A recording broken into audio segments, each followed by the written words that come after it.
Շեֆից շատ է վախենում, որ Ալիևը ջղայնանա հանկարծ։ Հայաստանի թրկացման վտանգն եմ տեսնում, ստեղծելու ենք 300,000 աշխատատեղ։ Մեկը թողնելու ենք Փաշինյանի համար, թմբուկ նվագելը։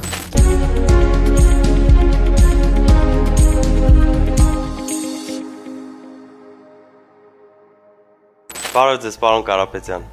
Բարև Ալիկ ջան։ Ինչպե՞ս եք։ Շատ լավ, շատ մարտական։ Պարոն Կարապետյան, մի քանի հարց եմ պատրաստել այսօրվա մեր զրույցի համար, թույլ տաք հերթով անցնենք։ Պարոն Կարապետյան, ինչն է ձեզ ոգևորում։ Առհասարակ թե հիմա։ Առհասարակ էլ հիմա էլ։ Առհասարակ ոգևորում է հաջողությունները բոլոր բնագավառում։ Հիմա ոգևորում է, որ մենք կամաց զարթնեցնում ենք հայ ժողովրդին։ Ժողովուրդը ոգևորված է։ Ժողովուրդը զգում է, որ մենք շուտով փոփոխություններ ենք բերելու։ Նիկոլ Փաշինյանը եւ Հայաստանի Հանրապետության ԱԳՆ-ն հայտարարել են, որ հայոց ցեղասպանության միջազգային ճանաչումը այլևս արտաքին քաղաքականության առաջնահերթություններից չի։ Ինչ եք կարծում, նրանց կհաջողվի այս էջը փակել։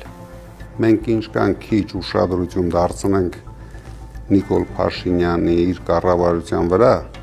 դրանից հայ ժողովուրդը ավելի շատ օգուտներ է ունենալու։ Նիկոլ Փաշինյանը եւ իր կառավարությունը բացարձակ կապ եւ առնչություն չպետք է ունենան հայ ժողովրդի ապագայի հետ։ Ում պետք էր հարգել այդ փաստերը ցեղասպանության, որ կուսակցություններին պետք էր,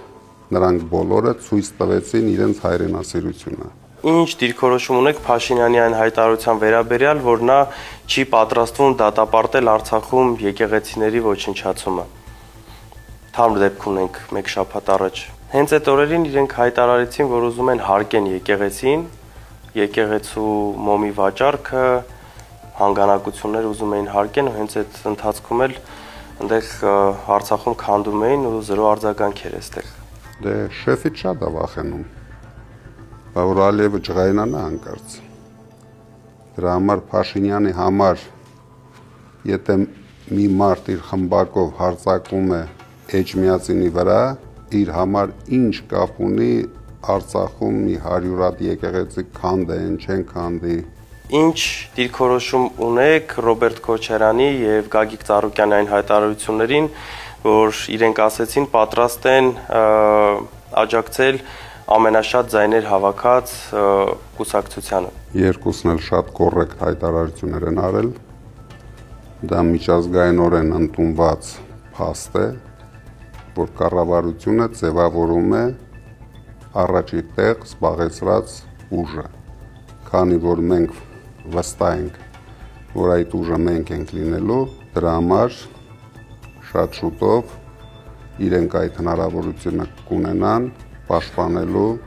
մեր կուսակցության թեկնածուն։ Պարոն Կարապետյան, ինչ վտանգ եք տեսնում այն ծրագրի մեջ, որ ուզում է Հայաստան 300,000 ադրբեջանցի բերի ապրելու։ Սյունիքի կորցնելու վտանգն եմ տեսնում,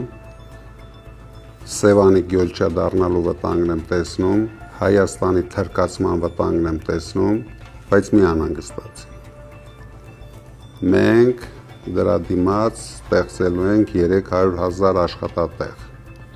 հայերի համար, նույնիսկ մեկը